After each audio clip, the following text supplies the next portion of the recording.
All right, Shalom, Akel, as a Quanium. I would like to start off by giving our honor and glory to Yahweh, Ba'ashem, Yahawashi, Ba'ashem, Ka'akudash, double honor to our apostles, the great millstone, Ruel. Peace and blessings to the house of David the elect. I'm Zahabi behind the camera. Shakart. And feel free to, make any. All right, and today I want to go into discipline, man, because in this walk, man, a lot of the positions that you find yourself in is a result of the level of discipline that you have within yourself, man. All right, and the level of growth that you have is based on your level of discipline that you have, man. I'm going to start out with 1 Corinthians 9:27. But I keep under my body and bring it to subjection. What's another word for that? Self-control. All right. 1 Corinthians 9:27 again. But I keep under my body and bring it into subjection, lest that by any means, when I have preached to others, I myself should be a castaway, man. All right. If you go into the books of our forefathers, collectively known as the Holy Scriptures, a lot of the content is based on self-control, especially the book of Proverbs, the book of Sirach, okay? And I'm going to tell you, brothers, from personal experience, on the little time that I've had in this truth, man, you're not going to go anywhere without discipline, man, because there's a saying in the world that knowing is half the battle. You can know how you're supposed to conduct yourself as a man, but if you don't have that discipline, you're going to lose that battle, all right? When you synchronize knowledge and discipline, then you have power. Now, you can have all the knowledge, but you don't have any action behind that, the discipline to execute, then you're not going to get anywhere. All right, you can know right from wrong, but if you don't have any self-control over your spirit, you're gonna always be 2 steps back, man. Correct. Some things is attributed to Satan. Some of the things that you have to go through is a result of the affliction that you are in because of you're in this truth. But some of the situations that you find yourself in, it's a lack of discipline on your behalf, man. All right? So I'm going to read that once again. 1 Corinthians, I actually left it. But 1 Corinthians chapter 9, verse 27 again. But I keep under my body and bring it into subjection, lest that by any means, when I have preached to others, I myself should be a castaway. So it's very important as young men in this truth to put our body under subjection, man. All right, you have to have rule over your own spirit, man. All right, and it's imperative to your not only growth but to your survival in this truth to have rule over your spirit, especially in a society that tells you to not have rule over your spirit, to obey your will, man. All right, well then I'm going to get Proverbs 25:28. He that hath no rule over his own spirit is like a city that is broken down and without walls. All right. A city, in the ancient world, all cities had walls built around them for protection. But if you don't have any self-control, you're liable to get yourself into all types of dangerous situations, man. All right? Rule over your spirit basically means control yourself, man. Whether it's sexually, whether it's emotional, all right? It's not cool to be an angry man. It's not cool to have no self-control over your wrath, all right? If you have tension built up, if you have rage built up, you should. That's probably because you're not that active. I'm not saying that's not the case. That's the case every time. But as a young man, you have to put yourself in motion. You have to put yourself in environments where you can release that tension, man. Because we are oppressed, and stagnant energy and the mundane, the monotony of this world, going to work and going home. You just have built up tension in you, man. All right, so it's good to do things like what do you call it? Cardio. Do things like run, hit the treadmill, do HIIT cardio, anything that can get a good sweat out of you, man. You don't have to be this big macho guy, but you have to know your nature. And men were meant to have a purpose, and men were meant to function. And in order to function, the Most High gives you energy. But if you don't utilize the energy, you will have built up energy. You will want to have sex all the time, man. You will want to fight all the time. So you have to have a way to release that energy, man. And ultimately, you just have to practice discipline. All right. Did you have anything you want to say? Let me see. I had a quote. This is a quote from actually Abraham Lincoln, and it says, "Discipline is choosing between what you want now and what you want most." And I'm glad you brought that out, man. Because in order to reach financial goals, you have to delay gratification. If you buy everything you see, all right, you will never have money. You'll never have money in the long run. You will never have a hedge fund, man. That's something I had to work on, man. That I'm honestly working on. You have to delay gratification, man. All right, if you like food, cook. You know what I mean? Meal prep. Write down your expenses versus your the money you're bringing in, man. And it tells you also in Sirach that a man should have basically, I'm roughly paraphrasing it, but a man should have a written account of the things he has coming in and going out, man. That's your income versus your expenses. And you should know how much money that you can spend every month. Okay? Because really your apartment or your housing situation, that's your business. And in business, you have to have management. You have to manage because really your apartment and your world you live in, that's your kingdom. How can you say we're a king and you can't control your own kingdom, man? Your woman shouldn't have to manage your money. Your woman should have to have your debit card, man. You should be able to manage your own self, man. That goes into self-control. All right?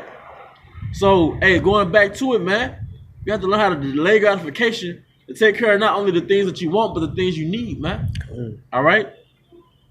And there's another quote, you don't have to get it, but it says, he who fails to conquer self should be conquered by self, man. So you have to understand your own nature being a newborn in this truth. And as a newborn in this truth, your own self is your worst enemy.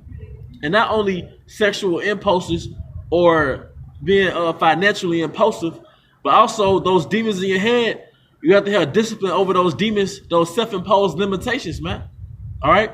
Those doubt demons, you have to have discipline to do something despite the doubt that's in your mind. All right? The fear of rejection, you have to have discipline to do something despite the fear of rejection in your mind. You're going to find out that the prison is not only Babylon, but Babylon is in your mind. The shackles are in your mind. All right? When Yahushua told Peter, hey, to walk on water with me, all right, he was getting Peter to build up his faith, to release those shackles of doubt in his mind. All right? And that's where they get the movie Matrix from. Morpheus was having Neo release those shackles of doubt in his mind to realize that the sky was the limit, man. All right? So a lot of us, the setbacks that we have is not because we're under Deuteronomy, the 28th chapter, or, we're under the curse. A lot of it is self-imposed limitations because we've been institutionalized to be peasants in this society. All right, we've been institutionalized to be the underdog and have no sense of competence about ourselves, man. All right? So, from now I'm going to get real quick.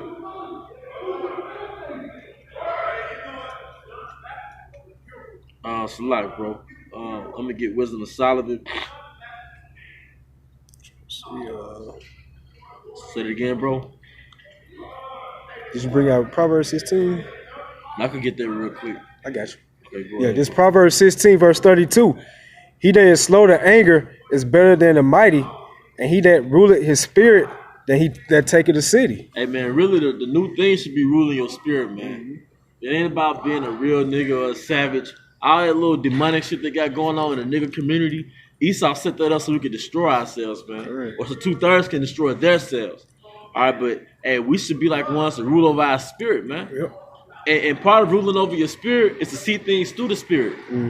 The reason why you ain't punch your supervisor in the face or your coworker in the face for saying a little slick stuff is because you perceive that's a demon working through that man. Right. One of the things that help you rule over your spirit is that you can perceive that it's a demon speaking through those people, man. All right, even adversity that happens, you have to see through the spirit that that's a demonic attack on you, man. Ultimately to test your integrity.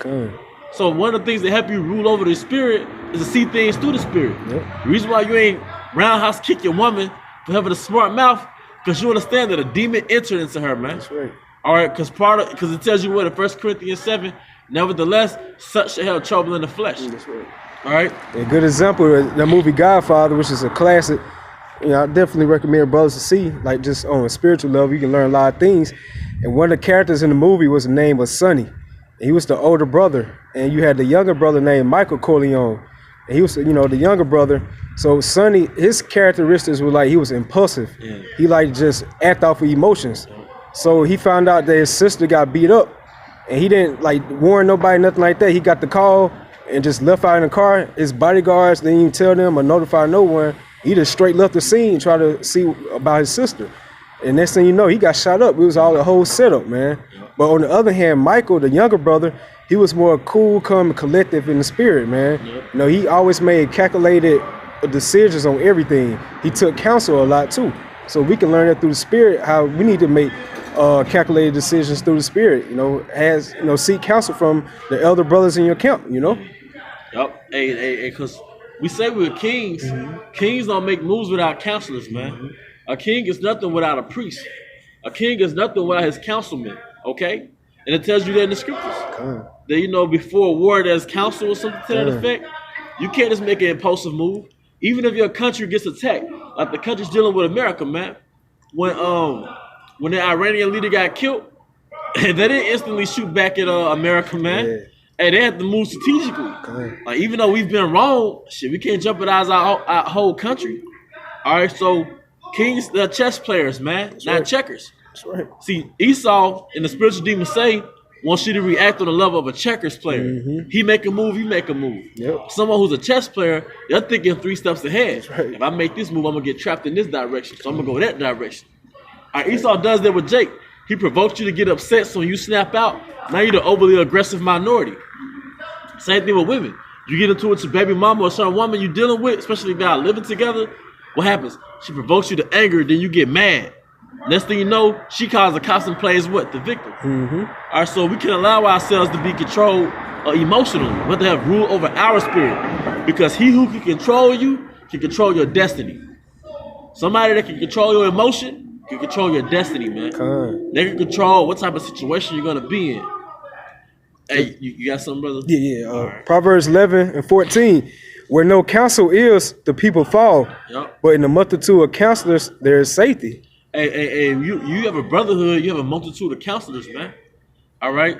Hey, man, I'm a so-called elder in the camp, under elder of war, man. I don't do nothing without counsel. I don't care if a brother's older than me or younger than me. If I feel that brother has some type of experience or expertise that I don't have, I'm contacting that brother, man.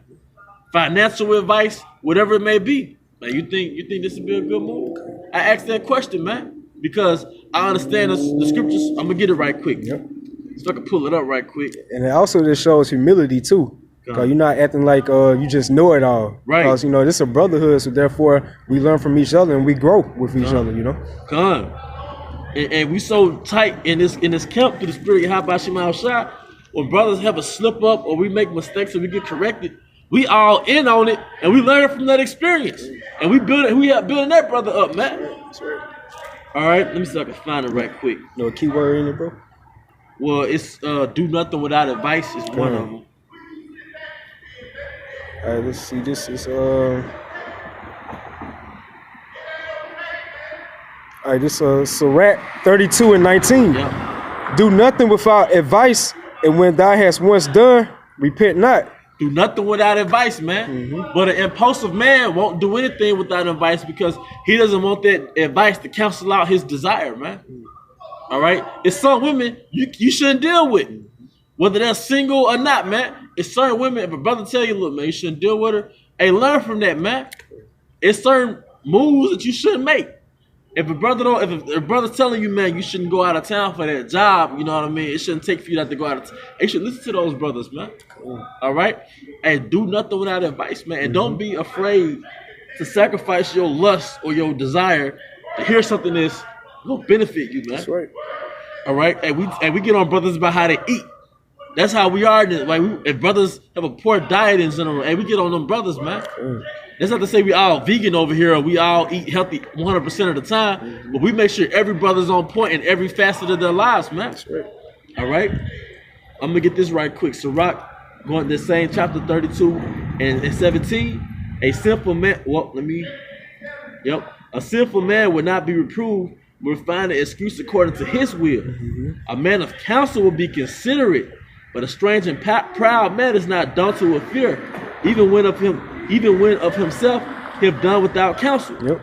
So always trying to justify himself, you know? You know, always gotta make reasons why he do something, but he never try to seek counsel through the spirit. And you gotta think about it, it's not the brothers actually talking to you, that's your Habashim Shah talking through their brother, you know, to notify you through the spirit, you know? And you got some brothers? You said man of counsel be considerate.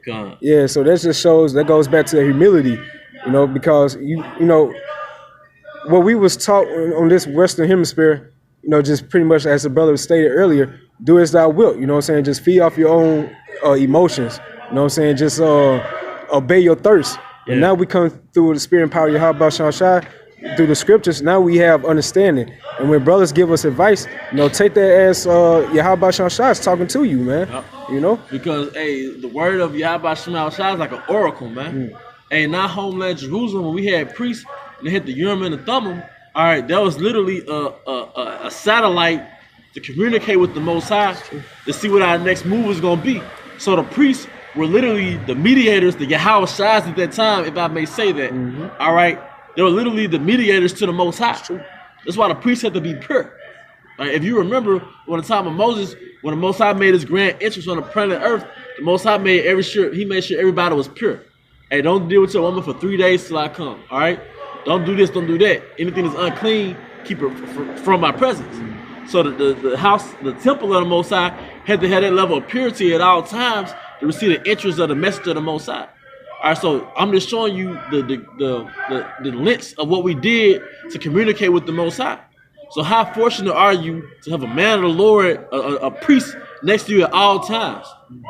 An oracle, a walking oracle called the brother next to you at all times, which is the reason why something is compelling him to speak to you, or the spirit is on him to call you, because it's literally the Most High talking to you through that brother, man. So you don't have to go to a temple, you don't have to sacrifice a lamb, you don't have to go on Amazon and see if you can find a Urim and a Thummim. Right. You know, I'm being facetious, but you don't have to do all those things because you got a walking oracle, a walking temple amongst you, man. All right? But that's why it also says in Sirach, let reason go before every enterprise and counsel before every action. All right? We should get back in that spirit, man. Reason is to be calculated. Counsel is speaks for itself. To seek advice from brothers, man. All right? And, whatever you're going to give, we just wrap it up with that. But, brothers, hey, man, we have to practice the art of self-control, whether it's dealing with money, whether it's dealing with the women, whether it's dealing with your own emotions. All right, you're going to hear certain things from a brother that's against your ego. Hey, you're gonna hear certain things from the brotherhood that's against your ego. You have to control that, man. We've said in certain counselors where you see demons flaring up from brothers because they hear something that's attacking their ego, man. All right, but your ego is set up to be against you. Your ego has a mentality that, hey, I'm not supposed to be wrong, man. Being wrong is a form of dying to me. That's why it hurts so bad, because being wrong is like a form of death to you, man. All right, but it's not you dying. That's your ego. That's your pride. And what does it say about pride in the book of Proverbs? Pride goes before destruction. All right? So we're going to have things about us, but once you identify your flaws, you got to work on them, man. Don't live with it. Let it go. All right? Okay. It says, Proverbs 20:18, every purpose is established by counsel, and with good advice, make war. Hey, that's heavy. Hey, so much for Christianity, right? Make war. Hey, but with good counsel, with good advice, make war, man. Hey, you saw that one of the movie Alexander. Alexander was talking to his 4 generals, and they was looking at the map. And Alexander was like, I want to do this. But his 4 generals like, man, this is a better idea. Alexander had generals, man. He had counselors. He wasn't just making executive moves all the time, man. He had counselors. So if we're kings, we have to think like we have counselors, man. All right? That's right. But I'm going to bring that lesson to a closing, man, through the spirit of Yahweh Shem Shai. I hope you brothers are edified. Once again, we want to give our honor and glory to Yahweh, Ba'ashem, Yahweh Shai, Ba'ashem, Rakah, Kodash. Double honor to our apostles, the great millstone, rule well. Peace and blessings to the house of David the elect. To the next time, Shalom. Shalom.